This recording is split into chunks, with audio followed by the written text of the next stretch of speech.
Nós vimos na quarta passada. Eu passei aos irmãos um esboço geral do capítulo 1. Nós começamos falando do pano de fundo histórico, econômico, religioso e também eclesiástico. E depois nós refletimos com base nas principais divisões do capítulo.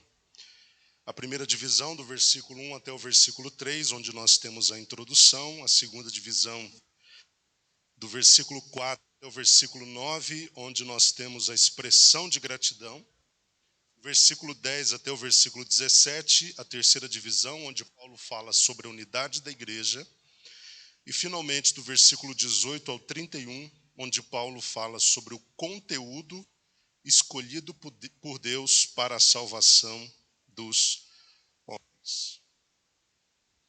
Então, falando sobre o pano de fundo, apenas uma síntese, uma revisão rápida, nós vimos que o autor da carta de 1 Coríntios é Paulo. A data provável está entre os anos 50 e 55 depois de Cristo, na ocasião em que ele estava na cidade de Éfeso. Falamos sobre a cidade de Corinto, economicamente falando, tratava-se de uma cidade próspera, geograficamente estava localizada entre o mar Egeu e o mar Adriático, estava naquela faixa de terra chamada Istmo, né? Tratava-se de uma cidade portuária e cosmopolita, então tinha grande trânsito de comércio e fluxo de pessoas. Tinha um teatro com 20 mil lugares onde eram realizados os chamados Jogos Istmicos, que estavam abaixo, em termos de importância, apenas dos Jogos Olímpicos. Religiosamente falando, havia na cidade o templo dedicado a Afrodite, que era a deusa do amor ou deusa da sensualidade, e serviam neste templo em torno de 1000 prostitutas cultuais. Então, o culto era oferecido através da relação sexual que havia com aquelas mulheres. E havia também na cidade um templo dedicado ao deus Apolo. Falamos também sobre o contexto eclesiástico, a ocasião em que a igreja foi fundada. Nós temos o registro em Atos dos Apóstolos, capítulo, quem se lembra? Qual capítulo de Atos fala sobre a fundação desta igreja? Capítulo 18 do livro de Atos. Paulo estava na sua segunda viagem missionária.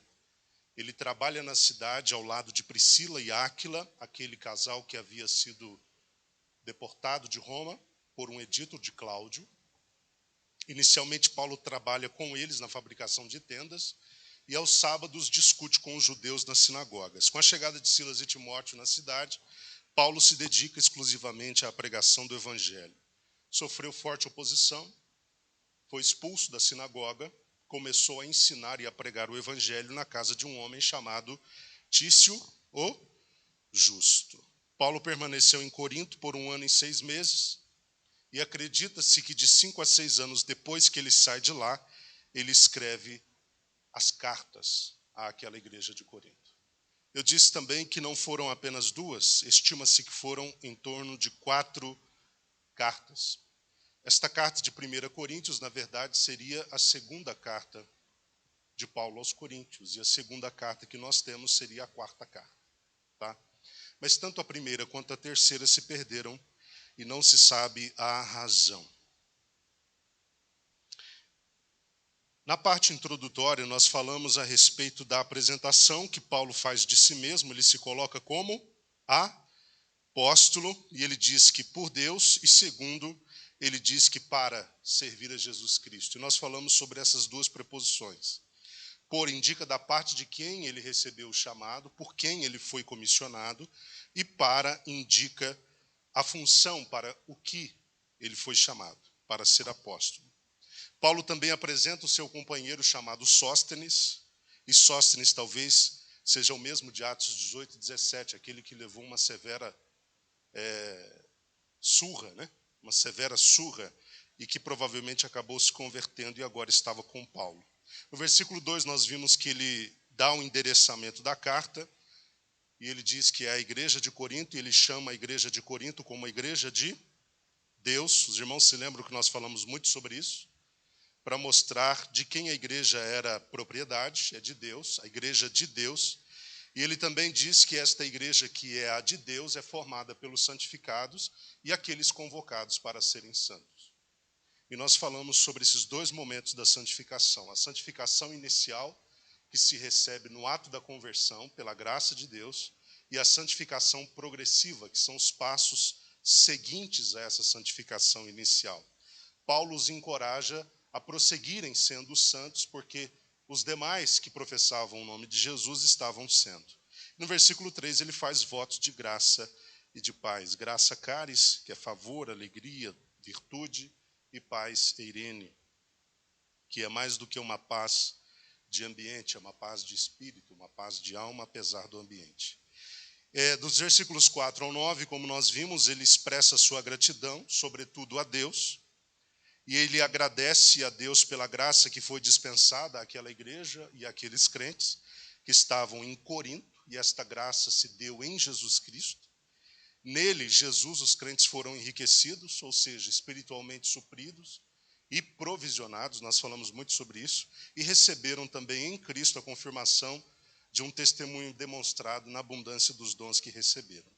Falamos também sobre a confirmação e a garantia de que seriam eles apresentados um dia por Jesus de forma irrepreensível no grande dia, e finalmente ele agradece a Deus pelo chamado que a igreja recebeu à comunhão de Jesus Cristo. Na terceira divisão nós falamos sobre a unidade da igreja, e aqui Paulo faz um apelo à unidade. Ele começa no versículo 10 suplicando para que os crentes fossem unidos, fossem um. Ele diz, pelo nome de Jesus Cristo. A súplica começa desta forma. Ele suplica pelo nome de Jesus Cristo que aquelas pessoas entrassem em acordo e em unidade, e que não permitissem a promoção daquelas divisões ou cismas. A palavra ali é cismas. A ideia de uma folha de papel ou um pedaço de tecido que está sendo rasgado. O ato de rasgar, de dividir, é cisma. E a igreja estava sendo rasgada. Paulo, do versículo 11 a 17, expõe o problema dessas divisões. No versículo 11, ele diz de que forma foi notificado daquele problema. Inicialmente, os problemas em relação ao partidarismo foi informado pelos da família de Cloé, ou Cloé, e os demais problemas foram notificados a ele, conforme ele mesmo diz em 1 Coríntios 16, 17, através de Estéfanas, Fortunato e Arcaico, que relacionam os demais problemas enfrentados pela igreja através de uma carta entregue a Paulo, e ele constrói toda uma orientação com base nessas notificações. Então, o primeiro problema relacionado e tratado é o das divisões. A primeira informação que nós temos, que flui do texto, no versículo 2, é que tratava-se de um problema generalizado. Paulo diz, refiro-me ao fato de cada um de vós dizer. Então, tratava-se de um problema generalizado da igreja, a questão dos partidarismos, das divisões, dos cismas. Ele diz também, ele mostra a partir do texto que o problema se relacionava com a existência declarada de 4 fã-clubes, ou partidos dentro da igreja. O de Paulo, o de Apolo, o de Pedro e o de Cristo. O fã-clube de Paulo talvez fosse formado por aqueles que se identificavam com o seu ensino profundo, com o seu conhecimento extraordinário das Escrituras. O de Apolo talvez se identificava com o fato dele ter sido um homem poderoso nas Escrituras, eloquente. Em Atos 18, 24 a 25 fala sobre isso, instruído no caminho do Senhor e fervoroso de espírito. O fã-clube de Pedro talvez fosse formado por aqueles que se revoltavam contra o fato de Paulo ser chamado apóstolo. Eles não achavam que Paulo era apóstolo.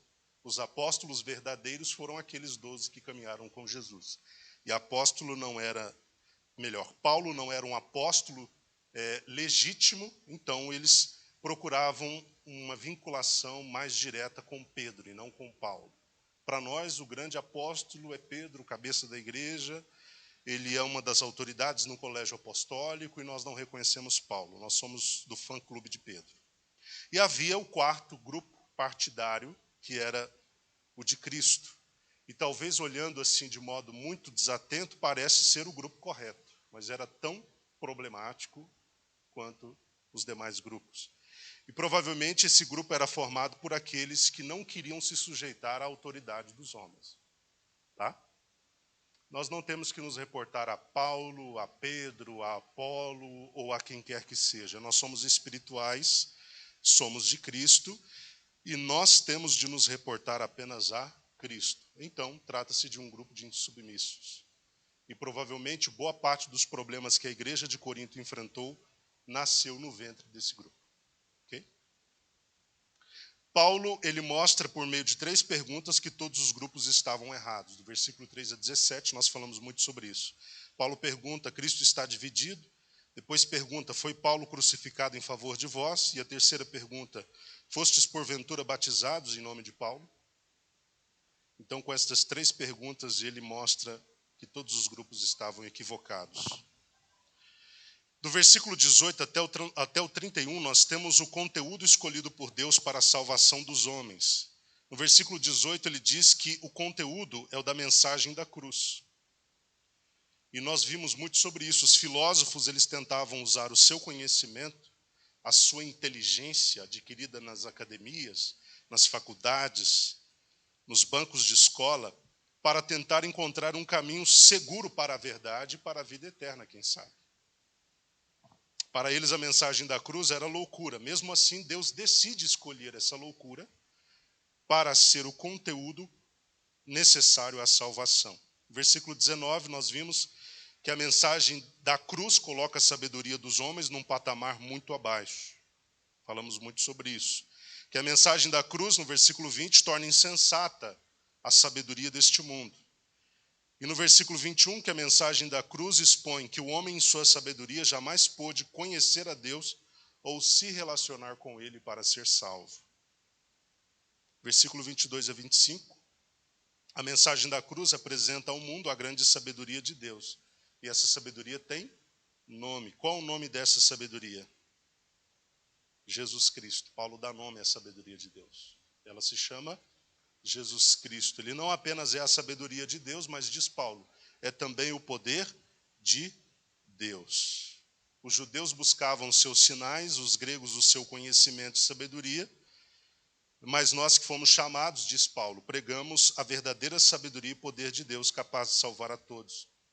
Ele estava falando de Jesus, o crucificado. Sua obra é escândalo para os judeus e loucura para os gregos, ou seja, sua obra ela colocava em dificuldade tanto um grupo quanto o outro que procurava a salvação por seus próprios méritos e esforços. Agora, do versículo 26 a 31, que é o que nós não vimos ainda, né? Paulo vai nos mostrar a quem Deus escolheu ou a quem Deus chamou pela loucura da pregação da mensagem da cruz. Vamos apenas reler esse texto, nós lemos da última vez, mas vamos reler só para relembrarmos, e daí nós vamos seguir em frente. Irmãos, contemplai a vossa vocação, pois não foram convocados muitos sábios, de acordo com os critérios humanos, nem muitos poderosos, nem tampouco nobres. Pelo contrário, Deus escolheu justamente o que para o mundo é insensatez, para envergonhar os sábios, e escolheu precisamente o que o mundo julga fraco, para ridicularizar o que é forte. Ele escolheu o que do ponto de vista do mundo é insignificante, desprezado, e o que nada é para reduzir a nada o que é, com o objetivo de que nenhuma pessoa se vanglorie perante ele. Portanto, vós sois dele em Cristo Jesus, o qual se tornou para nós sabedoria da parte de Deus, justiça, santificação e redenção, a fim de que, como está escrito, aquele que se gloria, glorie-se no Senhor. Interessante que aqui, nesse trecho de texto que nós acabamos de ler, Paulo usa um argumento que é chamado de argumento ad hominem, que é um argumento muito utilizado, principalmente pelos filósofos. Um argumento que parte deles, né, dos coríntios, contra eles.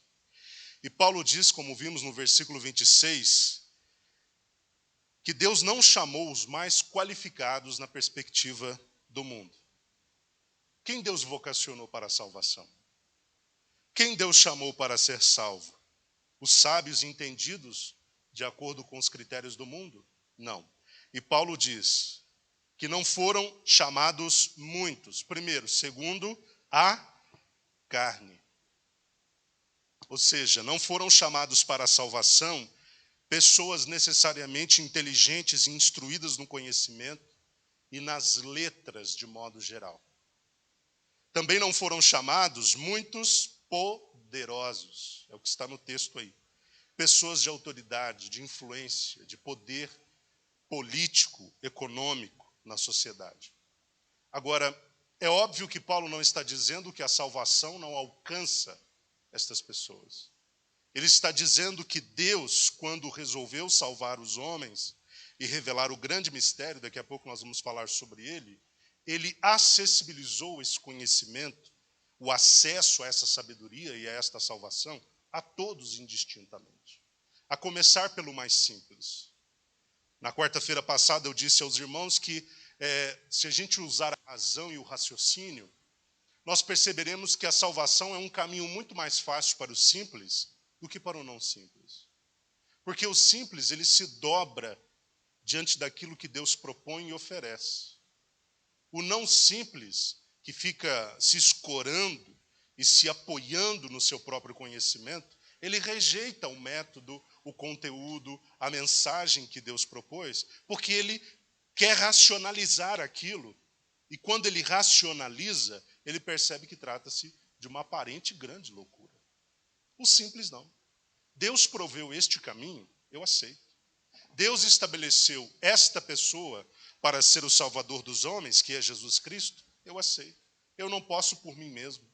Eu não tenho a pretensão de, com minha inteligência ou sabedoria, alcançar um caminho seguro para a vida eterna. É assim que raciocina o simples. Mas o instruído, às vezes, não raciocina dessa forma. Então, às vezes, o evangelho ele não tem o mesmo espaço entre os sábios, segundo a carne, e os poderosos, como tem entre os mais simples. Paulo também diz que Deus não chamou a princípio, ou em sua maioria, pessoas de nobre nascimento. Pessoas de famílias tradicionalmente ricas e bem posicionadas, socialmente. Deus chamou para a salvação, dos versículos 27 ao 28 nós vemos isso, Deus chamou para a salvação aqueles humanamente falando menos qualificados. Se valendo da sua extraordinária sabedoria e poder, quem Cristo escolheu? Paulo diz, ele escolheu as coisas loucas deste mundo, ele escolheu as coisas fracas, ele escolheu as humildes e desprezadas e as coisas que não são. No versículo 29, Paulo responde uma pergunta. Que pergunta? Com que objetivo Deus descartou completamente a sabedoria dos homens para chamar à salvação pela fé através da loucura da pregação os menos qualificados? Por que Deus toma essa decisão? Versículo 29 responde. Segundo Paulo, Deus escolheu chamar para a salvação por meio da fé estes menos qualificados, para que o homem jamais, diante de Deus, se vangloriasse. Para que jamais o homem, estando diante de Deus, pudesse alegar que foi salvo por si mesmo, pela sua sabedoria, pela sua inteligência, pelos seus méritos, pela sua capacidade pessoal.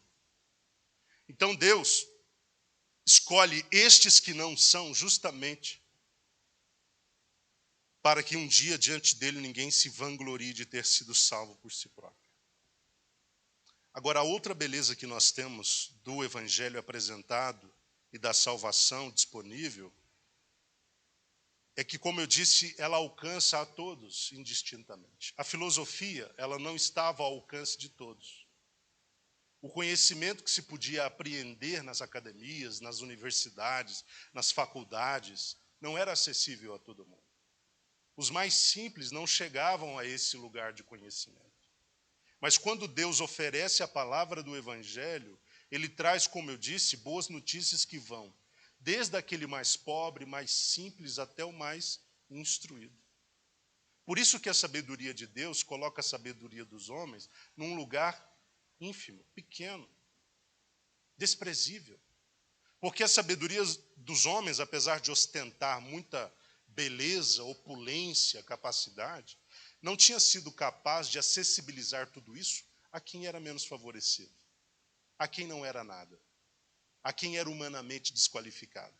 Mas a palavra do Evangelho, quando vem, ela vem pegando a todos, desde o mais baixo até o mais alto, desde o escravo até o livre, desde o servo até o Senhor. Então nós temos essa grandeza no Evangelho, essa grande beleza no Evangelho. Versículo 30 e 31, Paulo nos mostra que Deus nos escolheu para sermos dele em Cristo. Portanto, vós sois dele, é o que Paulo diz, em Cristo Jesus. E ele diz que esse Jesus, de quem nós somos, foi enviado da parte de Deus para ser, primeiro, sabedoria. Não é isso que nós temos no versículo 30? Ou seja, ele é aquele que é a manifestação, a encarnação ou a personificação da sabedoria de Deus. Ele também é a justiça. Veio para ser justiça. O que significa isso? Ele é aquele capaz de prover uma justiça impossível de ser alcançada pelo homem por seus próprios esforços. Ele é a justiça de Deus. Nós já falamos muito aqui sobre a justificação, eu não vou repetir porque eu acho desnecessário, mas a justificação trata-se de um termo legal usado nos tribunais. Justificado era aquele homem que antes era réu, mas que teve sua condenação cancelada, anulada. Né? Foi justificado, declarado justo, isento de culpa. Jesus Cristo, de quem nós somos, veio da parte de Deus para estabelecer a justificação. Justificação que o homem por si só, como eu disse, não poderia alcançar por si mesmo. O texto também diz que ele veio para ser a santificação, a nossa santificação, aquele que nos introduz inicialmente numa santificação inicial, como eu disse na revisão, e que nos coloca diante da possibilidade de avançar em direção a uma santificação progressiva. Ele, através do Espírito Santo, nos separa do mundo para sermos santos para Deus. E, finalmente, Paulo diz que ele veio também para ser redenção, veio da parte de Deus para ser redenção. O que significa isso? Significa que ele veio para ser o salvador de todos os homens, especialmente daqueles que creem, especialmente daqueles que creem. Então, considerando que a obra da salvação não veio dos homens, nem dos seus esforços, mas sim dos esforços e da iniciativa de Deus, através de Jesus Cristo, eu pergunto aos irmãos, o que nos resta então? O que nos resta? Nos resta nos gloriarmos no Senhor, dando a Ele honra, glória e louvor, porque tudo no que tange a salvação é obra do nosso Deus. Vamos para o capítulo 2, meus irmãos. Nós vamos começar o capítulo 2. O assunto não muda. Paulo continua falando ainda da sabedoria de Deus, ok? Nós vamos ver isso. Deixa eu só fechar esse arquivo aqui e abrir outro. Paulo continua falando da sabedoria de Deus aqui nesse capítulo 2. É um capítulo extraordinário também.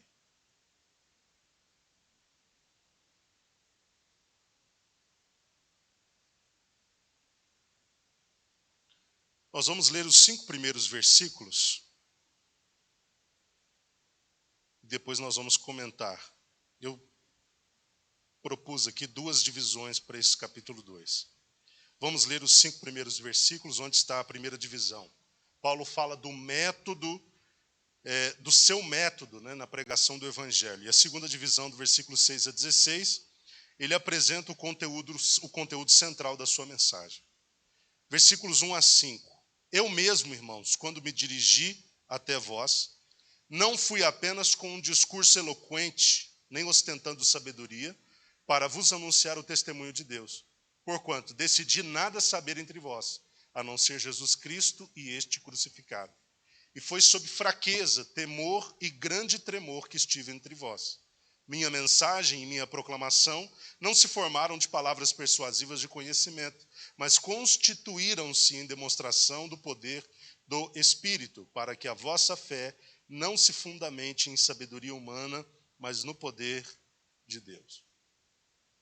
Então nós temos aqui nessa primeira divisão, do versículo 1 a 5, que foram os versículos que nós lemos, Paulo mostrando qual foi o método utilizado por ele na pregação do Evangelho. Ele começa com uma negativa, falando de qual não foi o método. Versículo 1 ele diz, não foi apenas com discurso eloquente. Não foi este o método. Não foi apenas com discurso eloquente. Entenda aqui, isso é muito importante. Na minha versão aparece dessa forma. Paulo não diz que foi até eles sem discurso eloquente. Observa no texto. Ele não diz que foi a eles sem discurso eloquente, mas ele diz, não apenas com discurso eloquente. Paulo está mostrando o quê? Que apesar de ter se valido dos recursos da eloquência, a eloquência é a capacidade de persuasão, de convencimento, de argumentação. Apesar dele ter se valido desses recursos, ele decidiu não se apoiar neles para apresentar a mensagem. Vocês estão entendendo isso? Não é que ele não se valeu da ferramenta do discurso eloquente. Pelo contrário, era necessário o discurso eloquente. Mas ele não se apoiou no discurso eloquente para apresentar a mensagem. E ainda no versículo 1 nós vemos que ele também não ostentou sabedoria humana ao anunciar o testemunho. Algumas versões colocam como sendo o mistério. Alguém tem essa palavra ao invés de testemunho no versículo 1?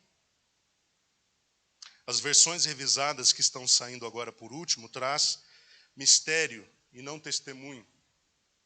Qual que é a sua versão, Leila? A nova versão? Já traz mistério. Acredita-se que a palavra mistério seja a palavra que melhor se enquadra na ideia aqui do versículo 1 em diante. Tá? Mistério. Mas a minha versão, por exemplo, traz testemunho e a versão de muitos irmãos talvez também. Então Paulo procura mostrar que ele não foi a eles só com discurso eloquente e também não foi a eles ostentando sabedoria humana para anunciar esse testemunho ou para anunciar este mistério de Deus.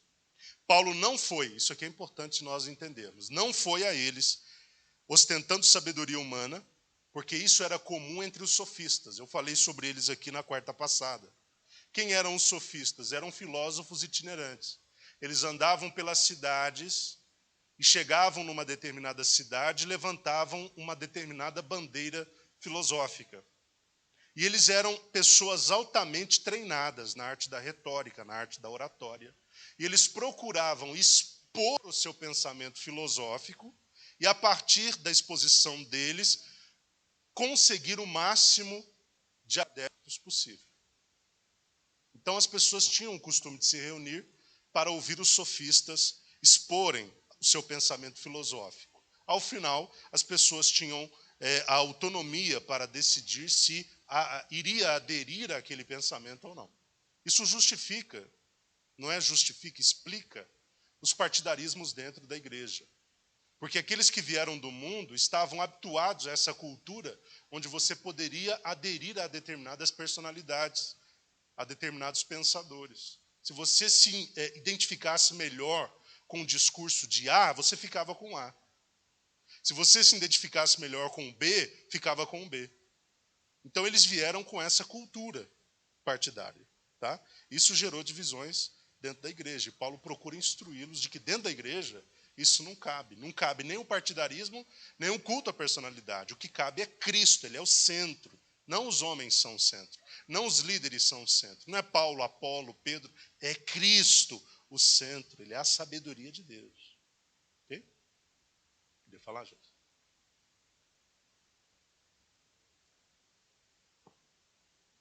Cada um dizia ser de uma escola, né, de pensamento. Então Paulo não se valeu, não se apoiou também na sabedoria humana. Não quer dizer que ele não usou sabedoria humana. Tá?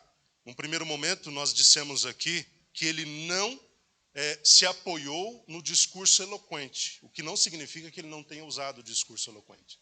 Num segundo momento, não é que ele não tenha também utilizado a sabedoria humana, é que ele não se apoiou na sabedoria humana para expor a mensagem do Evangelho. Ele não utilizou a sabedoria humana como chamariz para desviar o foco do centro da mensagem e atrair o foco para si próprio. Nós temos que tomar muito cuidado, irmãos. Esse é um desafio de todos nós que lidamos com a palavra de Deus, todos nós que ensinamos e pregamos a palavra de Deus. Nós temos que tomar muito cuidado, porque às vezes a forma como a gente apresenta a palavra de Deus atrai a atenção das pessoas a nós e não à mensagem que nós estamos pregando. Vocês estão me entendendo? O ideal não é que ao final as pessoas digam: nossa, você pregou muito bem. O ideal é que ao final as pessoas digam: aquele sobre quem você pregou é extraordinário, né? A mensagem é poderosa. O Cristo apresentado é poderoso. Paulo não chega ostentando sabedoria dos homens. Ele se valeu da sabedoria, mas ele não se apoiou na sabedoria para que as pessoas não perdessem o foco. O foco era Cristo. O foco da igreja é Cristo. O foco da mensagem da igreja é Cristo. Ele está no centro de todas as coisas. E tudo que se faz em nome de Cristo deve atrair a atenção de todos a Cristo. Então, até mesmo a pregação da palavra de Deus deve atrair a atenção de todos para Cristo, e não para a sabedoria de quem está pregando, e não para a inteligência de quem está pregando. No versículo 4, ele reforça que a sua pregação, versículo 4 nós lemos, a sua pregação e a sua mensagem, ou a sua proclamação, não consistiram em palavras persuasivas de conhecimento, mas em demonstração de poder ou do poder do Espírito. Minha pregação, a mensagem exposta pela proclamação, não foi até vocês com palavras persuasivas de conhecimento, mas em demonstração do poder do Espírito. Eu li certa vez uma frase interessante que dizia: a forma do homem mover o próximo é a da persuasão, mas a forma de Deus mover o outro é a da demonstração.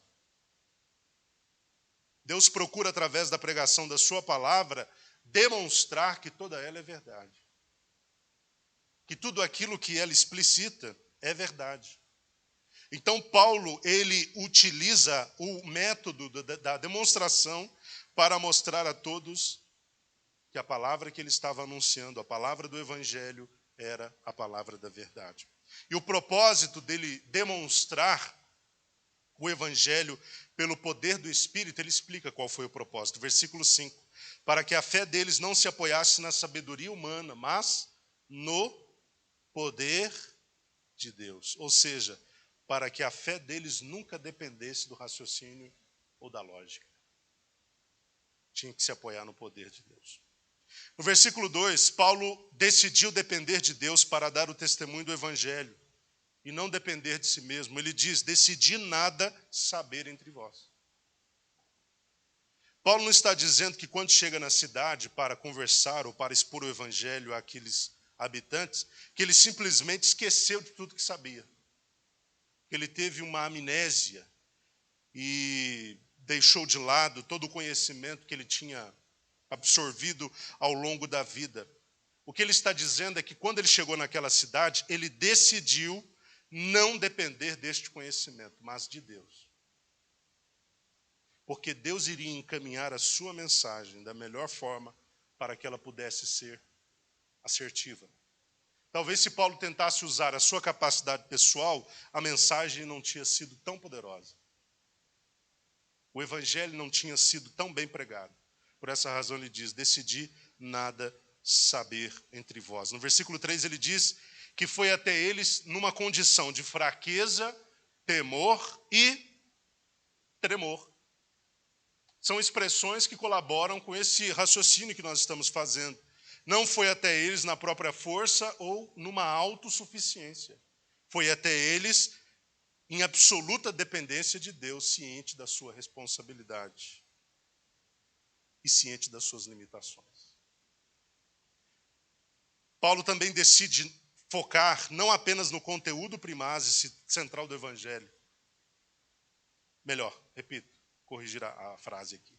Paulo decidiu focar apenas no conteúdo primário ou primaz e central do evangelho, que é Jesus Cristo. Ele diz, a não ser Jesus Cristo, e este crucificado. Vejam o versículo 2. Decidi nada saber entre vós, é a primeira decisão. A segunda, a não ser Jesus Cristo e este crucificado.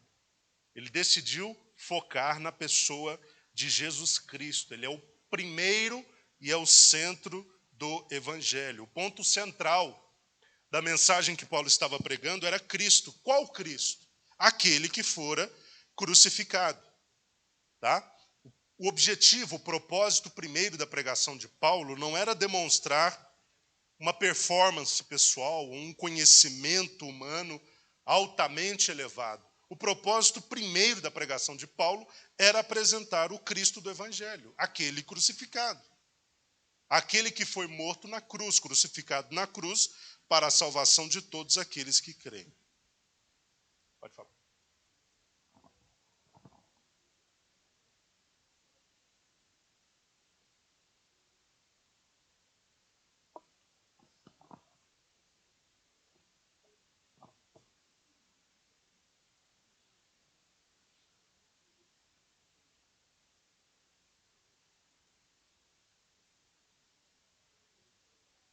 O próprio Cristo. Que era tanto escândalo para um grupo quanto loucura para o outro grupo. Então, ele decide focar na pessoa de Jesus Cristo, porque ele é o centro da mensagem do Evangelho. Irmãos, é necessário nós compreendermos que o centro da mensagem do Evangelho não é o homem. Eu disse aqui na quarta-feira passada que tempos atrás saiu uma declaração aí dizendo que Jesus é o centro de todas as coisas e o homem é o centro de Cristo. Cuidado com isso. Coloca o homem num lugar que ele não ocupa. Pode falar, Maria.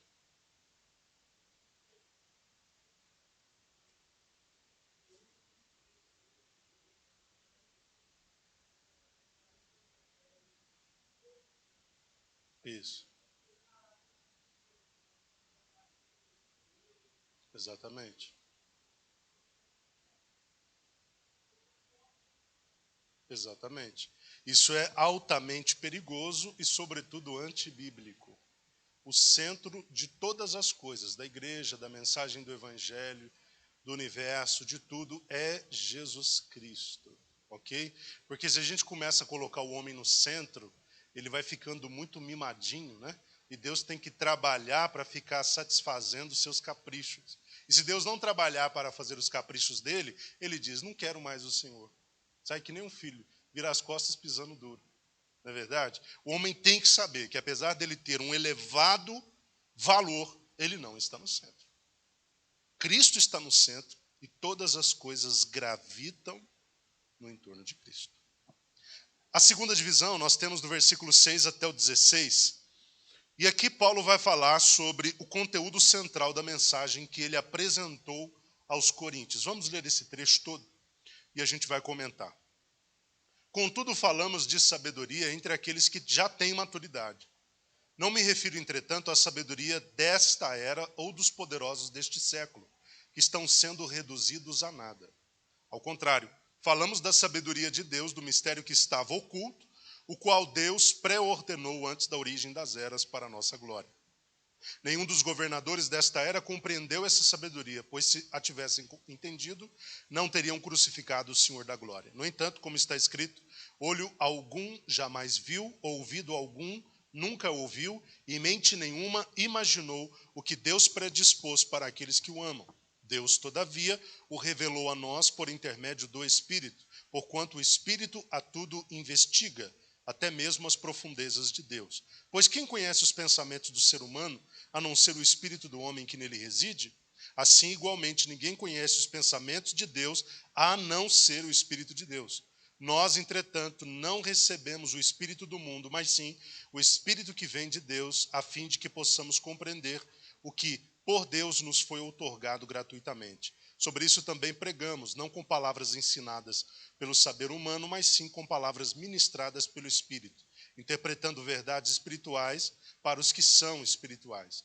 As pessoas que não têm o Espírito não aceitam as verdades que vêm do Espírito de Deus, pois lhe parecem absurdas, e não são capazes de compreendê-las, porquanto elas são discernidas espiritualmente. Contudo, aquele que é espiritual pode discernir todas as coisas, e ele mesmo por ninguém é compreendido, porquanto quem jamais conheceu a mente do Senhor para que possa instruí-lo? Todavia nós temos a mente de Cristo. Versículo 6, como nós lemos, Paulo mostra que o conteúdo que ele apresentou não foi o da sabedoria desta era, e nem foi o da sabedoria dos poderosos. Não foi nem a sabedoria desta era, como também não foi a sabedoria dos poderosos. Por que Paulo faz questão de dizer isso? Para distinguir o tipo de sabedoria que ele apresentou através da mensagem. Não foi a sabedoria desta era e nem a dos poderosos. Paulo diz que entre aqueles que tinham maturidade, e quando Paulo fala de maturidade, ele está falando dos perfeitos. E quem eram os tidos perfeitos? Não eram aqueles sem pecado. Quando a palavra de Deus fala dos perfeitos ou dos amadurecidos, ela está falando dos não infantis e dos espirituais. Ok? Então, quando ele fala sobre aqueles que tinham maturidade, os perfeitos, ele está já colocando uma linha de corte muito grande aí para tirar os que eram infantis e os que eram naturais ou carnais, e deixar ali, naquele lugar, apenas os amadurecidos, os não infantis e os espirituais. Entre eles, Paulo diz que falou de sabedoria. Entre eles, Paulo falou de sabedoria. No entanto, como eu disse, ele faz questão de distinguir que tipo de sabedoria ele falou entre eles. Não foi a dos poderosos e não foi também a desta era. Tratava-se de uma sabedoria, portanto, muito superior. O conteúdo desta sabedoria, quem era? O conteúdo apresentado por Paulo em sua mensagem foi a sabedoria de Deus. Mas quem era esta sabedoria? Versículo 7 diz, quem era essa sabedoria? Falamos da sabedoria de Deus. Mas quem era esta sabedoria? No capítulo 1, versículo 24, nós vimos isto. Todavia, para os que foram convocados, tanto judeus como gregos, Cristo é o poder de Deus e a sabedoria de Deus. Então, quando ele diz, falamos de sabedoria de Deus, ele está dizendo que Cristo era a sabedoria que ele apresentava na sua mensagem. Cristo era a sabedoria presente na sua mensagem.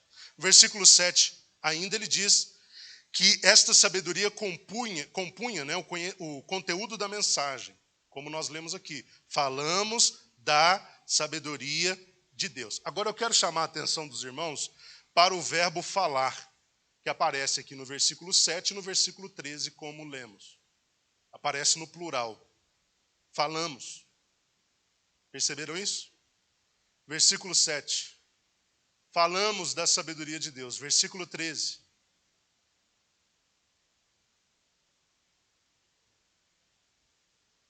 Falamos, né?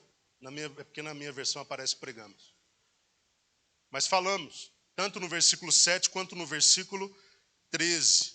Por que Paulo usa o verbo, né, falar no plural? Falamos. Porque ele queria que a sua audiência compreendesse que a mensagem do Evangelho, cujo centro era a sabedoria de Deus, que é Cristo, não era uma mensagem pregada apenas por ele. Não era um testemunho que fluía apenas através dele, mas também através dos demais. Quem eram? Pedro, Apolo, por exemplo. Mas como é que a gente vai fazer essa relação? Paulo já não terminou o assunto do partidarismo? Não, ele vai levar 4 capítulos para criar uma argumentação de combate ao partidarismo, ok? Então, enquanto nós caminhamos esses 4 capítulos, a gente não pode perder de vista a questão das divisões, porque Paulo está construindo um raciocínio de combate àquele comportamento. Então ele está dizendo, nós falamos, não foi só Eu, Paulo, não foi só Pedro, não foi só Paulo. Nós falamos da sabedoria de Deus. Trata-se de um esforço de todos. Todos estão empenhados em expor e apresentar a mesma verdade. Então não justifica essas divisões. Nós estamos trabalhando no mesmo reino, pregando a mesma mensagem. A sabedoria que compunha o conteúdo da mensagem pregada, ele diz no versículo 7, que outrora era um mistério que estava oculto. Nós não vamos reler todos os versículos, obviamente, para a gente ganhar tempo, mas os irmãos vão acompanhando à medida que eu vou citando. No versículo 7 ele diz que esta sabedoria, né, que é o conteúdo da mensagem pregada por ele, Paulo, àqueles irmãos, outrora era um mistério que ainda estava oculto. Agora vejam uma particularidade. Ainda está oculto. Mas a pergunta é, a quem? Porque no passado essa sabedoria estava oculta a todos, mas hoje está oculta aos que se perdem, aos que são carnais, aos que são naturais. Mas a nós que temos o Espírito de Deus e somos obedientes à palavra de Deus e estamos sendo salvos, este mistério já não está mais oculto. Você pode glorificar a Deus por isso? Esta sabedoria, então, antes estava oculta. Paulo faz questão de dizer que houve um período em que as verdades a respeito desta sabedoria ainda não tinham sido mostradas. Ele diz também que esta sabedoria ou mistério fora algo pré-ordenado por Deus desde a eternidade. A minha versão diz antes da origem das eras, para a nossa glória. Então, esta sabedoria que era mistério já estava pré-ordenada por Deus desde a eternidade. Ele diz que estava preparada, estava guardada para ser revelada àqueles que o amam. O versículo 9, parte B, diz isso. O que Deus predispôs para aqueles que o amam. É uma sabedoria que estava oculta, mas pré-ordenada desde a eternidade, preparada para ser revelada àqueles que o amam. Então havia um público, um grupo a quem a sabedoria de Deus, que era mistério no passado, seria revelada. E nós vemos ainda no versículo 9 que era impossível que esta sabedoria pudesse ser vista pelos olhos. O olho não viu. Era impossível que esta sabedoria fosse ouvida pelos ouvidos. Paulo diz, o ouvido não ouviu. E era impossível que esta sabedoria sequer fosse imaginada pelo coração ou pela mente. Isso não chegou à mente ou ao coração. Para esta sabedoria ser conhecida, entenda isso, ela precisava ser revelada. Vocês estão entendendo a motivação de Paulo ao falar sobre isso? Ele está dizendo, é por isso que a sabedoria deste mundo não se aplica àquilo que Deus decidiu fazer, para santificar, para justificar, para redimir. A sabedoria deste mundo, ela existe desde que o homem existe, mas ela não foi capaz de decifrar o que estava predeterminado ou pré-ordenado por Deus. A sabedoria que já estava decidida para ser revelada no futuro, o homem por si só jamais a pôde alcançar. Deus teve de tomar uma decisão de apresentá-la, de mostrá-la, de expô-la. Isso veio através do Espírito Santo. Daqui a pouco nós veremos isso. Olha que coisa extraordinária. O homem, com toda a sua capacidade intelectual e cognitiva, jamais pôde sequer enxergar, ouvir, ou sentir, ou imaginar essa sabedoria. Era necessário que Deus a mostrasse. Do contrário, o homem jamais a conheceria. No versículo 8, Paulo diz que quando a sabedoria foi revelada, a sabedoria de Deus foi revelada, os poderosos não a compreenderam. Quem são os poderosos? Os governantes, né? Aqueles de alta patente, tendo cumprido o tempo determinado, né, para que o mistério permanecesse mistério, ou seja, a sabedoria de Deus permanecesse de algum modo encoberta, Deus finalmente decide mostrá-la. Deus a revelou. E Paulo diz que, diante desta revelação exposta, os poderosos não a compreenderam. E ele diz mais: se tivessem compreendido, não teriam feito o que fizeram com o nosso Senhor. Nem as autoridades judaicas, nem as autoridades romanas teriam crucificado o nosso Senhor. Versículo 10. Mas aos que pela loucura da pregação, Paulo diz isso, aos que pela loucura da pregação receberam a mensagem da cruz e nela creram, a sabedoria foi revelada. Qual que é o requisito para ter essa sabedoria revelada? O requisito é crer na palavra que foi ministrada através da loucura da pregação, a loucura da mensagem da cruz. Aquele que ouve e crê nesta mensagem, a ele Deus revela a sua sabedoria. Versículo 10. Deus, todavia, o revelou a nós. Quem somos nós? Nós somos aqueles do versículo 26 a 29 do capítulo 1. Os não sábios, de acordo com os critérios do mundo, os não poderosos, os não nobres, os insignificantes, os desprezados, os que nada são. Estes, ou a estes, Deus revelou a sua sabedoria. E a revelação da sabedoria, versículo 10 ainda mostra, veio pelo Espírito. A nós por intermédio do Espírito. Revelou a nós por intermédio do Espírito. Quem é o Espírito? É aquele agente de Deus, aquele que é Deus, que expôs toda a sabedoria de Deus a nós. Paulo diz que isso só foi possível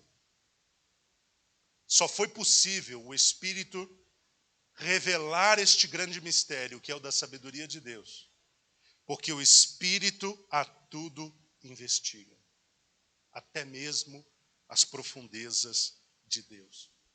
E Paulo, no versículo 11, usa uma ilustração para isso. Quem conhece o homem, senão o próprio Espírito do homem? Assim como quem conhece a Deus, senão o próprio Espírito de Deus?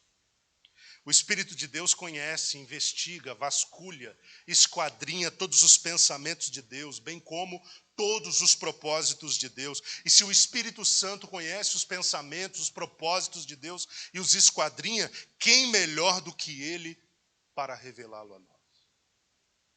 O Espírito Santo vai lá nos segredos de Deus, segredos ocultos referentes a este grande mistério, que é o da sabedoria de Deus, que é Cristo, que é a oferta. E ele traz tudo isso ao conhecimento daqueles que diante do mundo são insignificantes, não são sábios, não são entendidos, não são poderosos, não são inteligentes. Meu Deus, quando eu ouço isso e quando eu vejo isso na palavra de Deus, o meu coração se alegra, porque de outra forma, se ele não colocasse tudo de forma tão acessível, nós não estaríamos aqui, irmãos. A igreja seria só dos mais aptos, dos mais qualificados. Mas não, o Senhor acessibilizou. O Espírito Santo que prescruta as coisas de Deus, ele ensina tudo o que é de Deus aos simples. Aquele que pela fé confia na mensagem pregada através da loucura da pregação. Versículo 12, pelo Espírito Santo foi dada não apenas a revelação da sabedoria, mas a compreensão desta sabedoria para a salvação. Entretanto, não recebemos o Espírito do mundo, mas sim o Espírito que vem de Deus, a fim de que possamos compreender. O Espírito Santo não só revela uma mensagem, ele dá compreensão da mensagem revelada. Ele não apenas revela a sabedoria de Deus, mas ele dá a capacidade, o entendimento para que nós possamos receber esta sabedoria e compreender esta sabedoria. Paulo queria que os crentes entendessem que não apenas Deus deu a revelação, como também nos deu o próprio Espírito que traz a revelação. Nos deu a revelação, mas também o Espírito que revela as coisas de Deus, o Espírito que desvela os mistérios de Deus, o Espírito que expõe o mistério durante tanto tempo guardado. Ele não apenas nos dá esta revelação, mas ele nos é dado. O Espírito nos é dado. Olha que poderoso isso. Nós não temos só a mensagem revelada pelo Espírito, nós temos também o Espírito que revelou a mensagem. E Paulo distingue este Espírito. Ele diz que não é o Espírito do mundo, mas o Espírito que vem de Deus. Este Espírito que faz essas coisas. Não é o Espírito do mundo, é o Espírito de Deus. É um Espírito distinto daquele Espírito que anda operando nos filhos da impiedade. O Espírito que nós recebemos e que nos revela a sabedoria de Deus é o Espírito Santo de Deus, que nos foi dado e que flui, né? Faz com que flua toda a compreensão necessária a respeito da sabedoria e a respeito da salvação que está no escopo da sabedoria. Esta salvação é o que Paulo chama de o que nos foi dado gratuitamente. Tá? Versículo 13, vamos acelerar aqui para a gente conseguir terminar o capítulo 2. Paulo mostra que o Espírito é quem nos ensina as verdades espirituais que compõem esta sabedoria. Paulo deixa claro que as verdades da sabedoria que ele pregava não foram assimiladas, apreendidas nos bancos da faculdade. Não que eles não tivessem lá o seu papel e a sua importância. Ele está dizendo que essa sabedoria, esse conhecimento que apresentava Cristo, a salvação, ou a oferta da salvação, não foi algo que ele pudesse aprender de forma humana, nos bancos da faculdade. Não foi adquirida com o estudo humano, mas sim com uma ministração especial do Espírito Santo, mas sim com palavras ministradas pelo Espírito. Entenderam isso? Então ele apreendeu tudo isso por uma ministração pessoal do Espírito Santo. É como se disséssemos que o Espírito Santo pessoalmente ensinou a Paulo todas as coisas a respeito dessa sabedoria. E este é o mesmo Espírito que até hoje nos ensina todas as coisas a respeito dessa sabedoria. Você confia que há uma ministração individual e especial do Espírito Santo destinada a você? Aquilo que te escapa, aquilo que o seu cérebro não apreende, não acompanha, não pega, não assimila, o Espírito Santo explica, traduz, aplica e te faz compreender. Porque nós temos esse professor. E Jesus disse que ele estaria conosco para isso, para nos ensinar todas as coisas. Então Paulo está dizendo, quem me ensinou que eu estou pregando acerca dessa sabedoria que era mistério, foi o Espírito Santo. Não aprendi isso lá na faculdade ou lá no estudo humano, nem com professores humanos. O meu professor foi o Espírito Santo. Versículo 14, nós vemos que não ter este Espírito Santo, coloca o homem num lugar de incapacidade de compreender e responder corretamente à sabedoria que Deus apresenta na salvação, ou à sabedoria presente na salvação. Versículo 14, as pessoas que não têm o Espírito não aceitam as verdades que vêm do Espírito de Deus, pois lhe parecem absurdas. Não são capazes de compreendê-las, porquanto elas são discernidas espiritualmente. O que Paulo está dizendo em síntese é o seguinte: aqueles que não têm o Espírito Santo não conseguem reagir como deveriam a esta sabedoria e à salvação contida nesta sabedoria. Não aceitam as verdades porque lhe parecem absurdas. Não são capazes de compreendê-las. Paulo explica por quê. Porque elas são discernidas não na mente, mas no Espírito. Olha que poderoso isso. A sabedoria de Deus revelada pelo Espírito não é discernida na cabeça, é discernida espiritualmente, no Espírito. Porque o Espírito é o ponto de contato com Deus. O nosso Espírito é o ponto de contato com Deus. Há quem diga que o Espírito do homem é a sede da imagem de Deus no homem. Então, toda a grande verdade de Deus apresentada na sabedoria, que antes era mistério, só pode ser compreendida por aquele que tem o Espírito Santo de Deus. E este Espírito vai criando uma comunicação direta com o nosso Espírito para ministrar a este Espírito as verdades acerca dessa sabedoria. Então, aqueles que não têm o Espírito de Deus não recebem o download dessa sabedoria porque eles estão desconectados. Vocês estão entendendo? O Espírito Santo é o fio que conecta. O espírito do homem sem Deus está desconectado de Deus. É como um fio rompido. Passa energia, irmão Abner? Um fio rompido não passa energia. Tá? Ele só passa energia, transfere energia de um ponto para o outro quando ele está conectado. Se há conexão, há passagem de energia. O Espírito de Deus é esse ponto de conexão entre o espírito do homem e Deus. Deus revela a sua sabedoria e o homem recebe a revelação dessa sabedoria. Ele faz o download, ele baixa o download, como a gente costuma dizer hoje na linguagem da informática. Porque ele está conectado a Deus. Por mais que a sua mente não tenha a capacidade de racionalizar, de colocar aquilo dentro de uma lógica, o seu espírito sabe que aquela é uma grande verdade. Trata-se da sabedoria de Deus, trata-se de Jesus Cristo, trata-se da salvação. Então, o que não tem o Espírito de Deus não aceita porque parece absurdo. Não compreende porque o discernimento destas coisas ocorre a nível de espírito e não de mente.